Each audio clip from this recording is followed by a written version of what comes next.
In this video, I will be showing you how to use Magic Grab in Canva. Let's get started. To begin, from the Canva homepage dashboard, I move my mouse cursor up to the top left corner and click on the purple Create a Design button.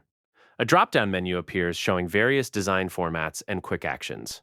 Under the Frequently Used section, I select YouTube Thumbnail, which immediately opens up a new editing tab with a clean, blank white canvas ready for our project. Once the editor loads onto the screen, I navigate over to the left-hand sidebar menu and click on the Elements tab. Inside the Elements panel, I locate the Recently Used section at the top and click on See All to expand my media library. I scroll down through the list until I find the photo of the three children wearing graduation caps and gowns. I click on the photo to place it directly onto the canvas, and then I click and drag the image slightly to position it nicely in the center of the workspace.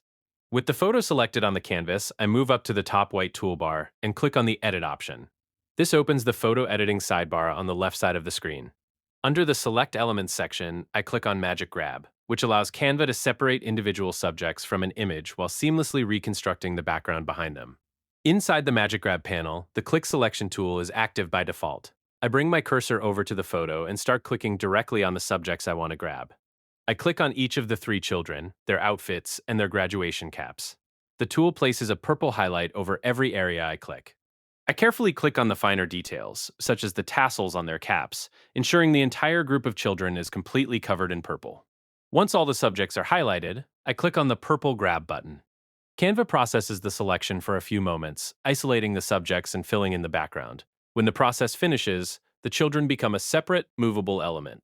I click on the kids, adjust the bounding box slightly, and drag them over to the right side of the canvas, showing how cleanly the background was restored.